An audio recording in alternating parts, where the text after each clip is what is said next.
इस कार्यक्रम के प्रसारण पुण्यार्जक हैं वृत्ति श्राविका श्रीमती रत्नमाला जैन एवं उनके सुपुत्र श्रीमान आदर्श जैन की पुण्य स्मृति में श्रीमती रेखा जैन, निशांत जैन, रोहित जैन, सुरभि जैन, तुषार जैन, शिल्पी जैन, अर्णव जैन एवं आरव जैन। पर्युषण का एक महान पर्व, और जैसा महर्षि ने बताया आपको कि हर साल हर जन्म में सदियों सदियों से अरबों खरबों वर्ष धरती पर हमने बार बार जन्म लिया है। पता कितनी बार जिनेंद्र भगवान के चरणों में आए, लेकिन बिना तो ही जाने दरे भवगने रे, बिना तो ही जाने दरे भवगने रे।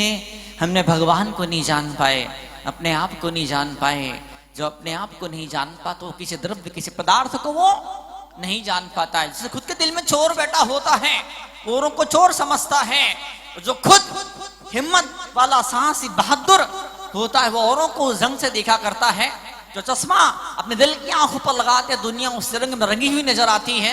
तो आइए आज हम पर्युषण महापर्व के इस तीसरे दिन आर्जो धर्म से अपनी आत्मा का श्रृंगार करें, अपनी आत्मा का श्रृंगार करें। और इस पवित्र क्षण हमको मिले हैं। क्षमा का जहर जब दिल से बाहर निकल गया, क्रोध, मान, मान मतलब क्या? मान का मतलब मराठी भाषा में गर्दन भी होता है ना। गर्दन ऐसी अकड़ जाती है, मैं दिन भर मैं मरते दम तक इंसान भूल नहीं पाता है अहम ब्रह्मास्मि, मैं भगवान हूं, दूसरा कोई मेरे आगे कोई औकात नहीं, कोई गिनती नहीं, उसे कोई बिसात नहीं, है ना। तो ये वो दो चीजें निकलती हैं तो फिर सरलता पैदा होना शुरू होती है। इस संदर्भ में आचार्य गुरुदेव सुनील शाह जी महाराज केटला का विजडम इस पवित्र ग्रंथ के अंदर, वैरण सारोनाम के इस ग्रंथ के अंदर आचार्य गुरुदेव बड़ी सुंदर सी बात लिखते हैं। अन्नाणी रंजिदो रागा हो दिए दोष दोषिदो कसाय मोह संयुक्तो आनंदम लहदे कहम, आनंदम लहदे कहम। अन्नानी रंजिदो रागा, यह ज्ञान राग से रंजित कर देता, राग में डुबो देता, राग में सराबोर कर देता है। सुख शांति सच्चा आनंद वीतरागता से मिला करता है, लेकिन वीतरागता के चरणों में इंसान नहीं पहुंच पाता। सावन कई सावन बीत जाते, कई बहारें आती है और चली जाती है, लेकिन भीतर छल कपट। ओ मायाचारी बैठी हो तो मायाचारी बोलती इससे मेरा काम सदेगा, इससे मेरा काम बनेगा। अब दिल से नहीं चाह रहा उस इंसान को, पर ऊपर से वो ठीक हो, सब बढ़िया है, सब अच्छा है, और आपसे मिलके अच्छा लगता है, और ऐसा 50 तरह की बातें करता है, लेकिन भीतर भीतर वो जो मन में हो उस वचन उच्चरी, वो फीलिंग मन के भीतर नहीं आ पाती है। शब्द कुछ और दिशा में जा रहे होते हैं, मन किसी और दिशा में भग रहा होता है, और जीवन की तीसरी दिशा के अंदर जीवन गति करता है। और कुल मिलाकर के मन वचन काय वो सच्चाई की राह पर, मोक्ष की राह पर आगे नहीं बढ़ पाती है। तो आज के पवित्र क्षण हमको मिले हैं। ऐसा भगवान इस वैरण सारो ग्रंथ के अंदर सत्ता आर्जो धर्म के पवित्र प्रसंगों को खोल खोल के, कली कली खोल खोल के वो रखते चले जा रहे हैं। और आचार्य गुरुदेव सुनील सागर जी, मैं समझता हूं कि उनके शब्द नहीं बोले, उनकी जुबान नहीं बोली, उनका पूरा जीवन मैं अपनी आंखों से कई सारे मौकों पर देखा है। ऐसे बड़े बड़े चमत्कार, कई शास्त्र रोगी गुरुदेव के आशीर्वाद से ठीक हुए हैं। अभी 2-4 दिन पुरानी बात है, विपिन जी का प्रवचन हुआ था, तो हेमचंद जी है ना, हेमचंद जी आए थे, बताए थे गुरुदेव सुनील सागर जी वहां के चतुर्मास पिछले साल 2023 में कहां पर हुआ था? ऋषभ विहार के अंदर हुआ था। तो ऐसे असंभव मुद्दर के सुलझे जो सपने में हम नहीं सोच सकते थे। मैंने कहा कौन सा असंभव मुद्दा बताइए? बोले कि वो 7 करोड़ की जमीन और 3 करोड़ की जमीन समाज को वापस मिल गई। 1% चांस नहीं था, 1% उम्मीद नहीं थी।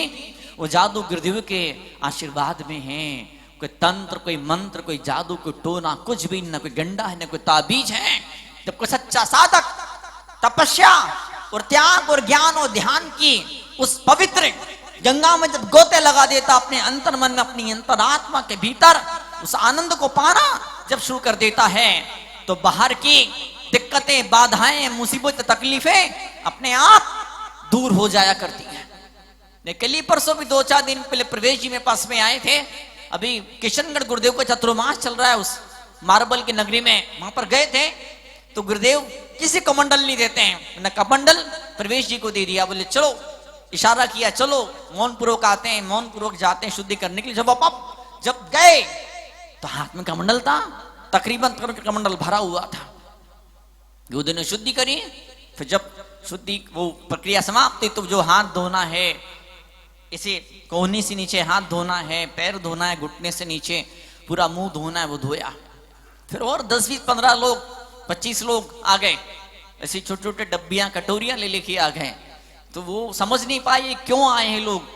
बोले कि गुरुदेव के कमंडल में कई सारा चमत्कार है, कई असाध्य रोगी, कई संकट समस्याएं दूर होती हैं, तो कमंडल का जल लेने आते हैं। तो उनने कहा नहीं ये तो चोरी हो जाएगी, मैं नहीं दे सकता। बोले नहीं, आपको देना पड़ेगा, रोज कोई ना कोई जो आता कमंडल पकड़ता वो हमको देता है। तो बोले ठीक है। तो उनने देना शुरू किया। आश्चर्य हुआ, ऐसे कम से कम 20-25 लोग के पूरे उनके वो भर गए। और फिर जैसे से वो किशनगढ़ के उस जहां गुरुदेव विराजे वहां जाने लगे, तो रास्ते में ढेर सारे लोग मिले। सबको थोड़ा थोड़ा जल, थोड़ा जल, थोड़ा जल, थोड़ा जल देने लगे। और जब गुरुदेव पहुंच गए, आसन पे विराजमान हो गए, तब प्रवेश जी ने हाथ ऐसा कर दिया। बोले गुरुदेव मुझे भी तो दो, सबको दिया, मुझे भी तो दो। तो आश्चर्य इतना, कम से कम 100 लोगों को वहां से लेके यहां तक, जंगल से लेके शुद्धि, जंगल से लेकर के सिंहासन में विराजमान होने तक कम से कम 100 लोग को उन्होंने कमंडल का उस पवित्र जल को दे दिया। उसके बावजूद कमंडल में जल खत्म ही नहीं हुआ। गुरुदेव ने शुद्धि भी कर ली, फिर भी जल खत्म नहीं हुआ। और जब गुरुदेव ने जब उनको जल दिया, तो कमंडल इतना लबालब भरा हुआ था, जरा सा यूं किया, जरा सा हल्का सा टिल्ट किया, जरा सा हल्का उसको मोड़ा, और उनकी पूरी अंजलि लबालब भर गई। जब दिल भरा हुआ था खुशियों से, प्रसन्नता से, शांति से, तो बाहर की दुनिया अपने आप हरहाली खुशहाली फैल जाया करती है। दुनिया भरी भरी नजर आती है। जब भीतर से दिल खाली होता, खुशी नहीं होती, शांति नहीं होती, आपस से प्रेम लगाओ, जुड़ाव जिन रस्तों में, जिन परिवारों में, जिन समाजों के भीतर नहीं हुआ करता है, वो बाहर ही कितनी दौलत मिल जाती, शोहरत मिल जाती, फिर भी जीवन में अधूरापन, एक खालीपन, ऐसा लगता है दीवारें कचोड़ रही, खाने को दौड़ रही है, ऐसा लगना शुरू हो जाता है। तो गुरुदेव यहाँ पर लिखते हैं, इस पवित्र ग्रंथ के अंदर, वैरण सारों नाम के ग्रंथ के अंदर लिखते हैं कि अज्ञानी राग से रंजित हो जाता है, एक पट्टी आंखों पर बंध जाती है जो जीवन भर सच्चाई के दर्शन रूबरू से नहीं होने देती है। क्या दोष से दूषित ये निगाहें हो जाती, दृष्टि किसी विशेष पर्सपेक्टिव, किसी विशेष एंगल का शिकार हो जाया करती है। कुछ लोग ऐसे होते हैं ना, बचपन के वो क्या बोलते, कलर ब्लाइंडनेस, किसी को पीला कलर दिखाई नहीं देता, किसी को नीला, किसी को हरा, किसी को लाल कलर दिखाई नहीं देता। ऐसे कुछ इंसान ऐसे होते हैं जो तपस्या और त्याग के दर्शन और दीदार नहीं हुआ करते हैं, देश से दूषित हो जाती हैं। कसाय मोह संजुत्तो, ये कषाय इस तरह छाती पर सवार था, कचूम और दम इस आत्मा का निकाल दिया करता है। महर्षि फरमा रहे थे अभी, क्या मालूम कितने तीर्थंकरों के हमने दर्शन इस आत्मा ने अनादिकाल से धरती पर किए होंगे, लेकिन नहीं कर पाई आत्मा तो अपने आप सा साक्षात्कार नहीं कर पाई, अपने आप की पहचान न हो पाई। कल परसों जब तत्ता सूत्र को मैं शाम को पढ़ा रहा था मंदिर जी के अंदर, कितनी सुंदर बात लिखी। तत्ता सूत्र में उमा स्वामी जैसे पवित्र और महान आचार्य ने क्या लिखा, उन्होंने क्या लिखा, उन्मत्तवत, कैसे सदस्तोर विशिष्टात दृश्योपलब्धिर उन्मत्तवत, वो पागल इंसान जो शराबी है, या तो पागल है, दारू पिया है, या समझो कि यूं कि उसकी कुछ एक्सीडेंट में कुछ दिमाग पे चोट लगी, पूरी मेमोरी कोलैप्स हो गई, पूरी मेमोरी खत्म हो गई, या यूं समझो दिल पे कोई सदमा लगा और मेमोरी खत्म हो गई। ऐसा जीव माँ को बोलता है, लेकिन नहीं जानता माँ क्या चीज होती है। अभी माँ को माँ बोल रहा, बहन को बहन बोल रहा, अगले क्षण उसी माँ और बहन के साथ में पत्नी जैसा सलूक करने लग जाएगा। वो नहीं माँ, वो पागल है, वो उसे बुद्धि नहीं, वो शराब पिया हुआ शराबी है, वो उसका दिमाग ठिकाने नहीं है। और जब इंसान अपने आप की पहचान भूल जाता है, जब इंसान की आइडेंटिटी, उसकी अपनी खुद की पहचान जब खत्म हो जाती है, तो औरों को नहीं पहचान पाता है, अपने आप को शरीर मानता है, अपने आप को मरने मिटने वाला मानता है। मैं क्या, ये आत्मा कैसी है, मरने बैठने वाली है और मैं शरीर में अजर अमर धरती पर रहने वाला हूं। फिर वो इतने उपद्रव करता है भगवती आराधना के अंदर। गाथा नंबर 1432 1432 नंबर की गाथा के अंदर भगवान यहाँ पर लिखते हैं भगवती आराधना के इस महान ग्रंथ के अंदर कि चंद्रमा को जैसे राहु ग्रस लेता है, जब ग्रहण का समय आता है तो क्या राहु आके चंद्रमा को निगल लेता है, ऐसे ही मायाचारी इंसान की सारी शोहरत को, दौलत को, खुशियों को निगल जाती, लील जाती है। जब पाप का उदय आता है और जब आप कोई गलती नहीं भी करो, अपराध नहीं भी करो, तो भी पूरी दुनिया में आपकी थू हो जाती है। और जब पुण्य का उदय होता है तो फिर एक तालाब का उदाहरण दिया है, कितना स्वच्छ निर्मल जल दिखता तालाब का, लेकिन भीतर कौन सी गंदगी पड़ी है कोई भी पहचान नहीं पाता। उस जल को निर्मल जल ही कहा जाता है, पुकारा जाता है, उस नाम से उसको बुलाया जाता, उस नाम से उसकी पहचान होती। तो वैसे ही जब तीव्र महान पुण्य का उदय होता है तो कितने ही दोष और पाप और अपराध हो वो सब छिप जाते हैं। लेकिन जैसे ही उस पुण्य का बजट धीमे से कम होने लगता है, अपने आप जब पाप अपने विकराल रूप धारण कर लेता है और तुम कुछ दोष नहीं भी करो तो भी दुनिया तुम पर उंगली उठाती, थूकती, ताने मारती है। तो इतना मुझे आश्चर्य होता है, नियम सार कनक कुन देव ने जो 3 प्रकार की क्षमा लिखी है, तो जिसको हम सबसे खतरनाक मानते हैं, जो हमारे आपके जीवन की सबसे बड़ी बैरियर, सबसे बड़ी बाधा है, और वो क्या कौन सी चीज है? वो गाली सुनी मन खेद न आनो। लोग गाली दे रहे हैं, निंदा कर रहे हैं, ताने कर रहे हैं, फोन हो रहे फोन, और तुम उनको जानते नहीं हो वो कैसे हैं। चक्कर में नहीं पड़ना, उनके बच कर रहना, दूर रहना, सावधान रहना। हमारा उनका बरसों का परिचय है, उनका ऐसा कैरेक्टर है, ऐसा बिहेवियर है, ऐसा नेचर है। बाप रे, तुम का फंस गए उनके चक्कर के अंदर, भगवान बचाए। 2 महिलाओं की बातचीत हो रही थी, तो एक महिला दूसरी पूछती, यार मेरे पति तो बिल्कुल नास्तिक है, भगवान को कभी याद नहीं करते हैं। तो दूसरी बहन बोलती, बोले अरे मेरे पति तो बहुत धर्मात्मा है, मतलब रोज भगवान को याद करते हैं। बोले कब? बोले भोजन के समय। बोले कैसे? बोलते हे भगवान आज फिर से मूंग की दाल। क्या? हे भगवान आज फिर से वही लौकी की सब्जी।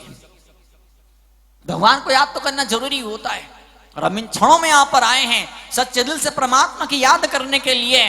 तो जब कसायर मोह का बवंडर जब आत्मा के भीतर जब उमड़ने घुमड़ने लगता है, तो मन की शांति के परकच्छे उड़ जाया करते हैं। मन क्या होता है, शांति क्या होती, अमृत क्या होता, आनंद क्या होता है, इंसान जिंदगी भर इन चीजों को जान नहीं पाता है, पहचान नहीं पाता है। एक क्षण मिला है पवित्र परुषण का, उत्तम आर्य धर्म की साधना का, क्रोध, मान, माया और लोभ। आज माया को समझने का दिन है, सॉरी माया नहीं, आर्यों को समझने का दिन है। मायाचारी क्या होती है, छलकपट क्या होता है, वो एक मतलब छोटा बच्चा भी इन चीजों को जानता है, समझता है, लेकिन उसको छोड़ा कैसे जाए, आर्य को कैसे स्वीकार किया जाए, आर्य को उजाला कैसे हमारे मन मंदिर में बिखरे, कैसे हमारी आत्मा की चेहरे पर मुस्कुराहट की लकीर पैदा हो। वो चीज जन्म जन्म बीत जाते हैं, जीव नहीं जान पाता, नहीं समझ पाता है। कभी हाँ, कभी दिगंबर मुंदराज दिल के दरवाजे पर जब ठक ठक करते, दस्तक देते, नाक करते हैं, ये खाली कोई बरला जीव उठ करके मोह नींद से, क्या मोह नींद की जोर जगवासी सोवे सदा सदगुरु दिए जगाया जब मोह नींद, जब उप समय जब कसाय और मोह से जो जीव संयुक्त होता है, आनंदम लहते कहम, आनंद कैसे प्राप्त हो सकता है। तो प्रतापगढ़ की वो घटना में सुना रहा था आपके सामने, बड़ा भारी पंचकल्याण, बड़ी बड़ी हजारों की पब्लिक को भीड़ थी, मैं खुद पीछे पीछे चल रहा था परछाई की तरह, और भी सारे मुनिराज सब पीछे पीछे गुरुदेव के चल रहे थे। मान इस की परिक्रमा लगाई जा रही थी, और एकदम से कोई आतंकवादी की तरह, किसी पिक्चर के सीन की तरह, जन कहां से कोई ऐसा राक्षस जैसा कोई इंसान प्रकट हुआ, अरे ऐसे चिल्लाते चीखते सब खतरनाक ढंग से भाग करके आगे आया। हाथ में इतना बड़ा भारी मोटा नारियल था, उसने जोर दे मारा सिर के अंदर, ऐसा भयंकर उसने उपसर्ग किया। उसकी पूरी भावना थी आंख फोड़ डाली जाए, लेकिन हमारा आपका पुण्य था, इस धरती का पुण्य था कि आंख पे तो नारियल न लग पाया, हल्का सा ऊपर नारियल गया, ऐसी जोर से चोट लगी, चक्कर जैसे आ गए। और वहीं मां ने सब नया बन चुका था, बन रहा था, पंच कल्याणक की वहां पे आयोजन था, तो बांस बल्ली लगे हुए थे। तो बांस के सहारे गुरुदेव खड़े खड़े ऐसे टिक गए। और इधर लोगों ने देखा, बोले अच्छा इसकी इतनी हिम्मत, इतनी मजाल। मुंदराज तो अहिंसा महाभारत के धारी होते हैं, लेकिन शावक अहिंसक तो होता है, लेकिन महाभारत शावक का नहीं होता है।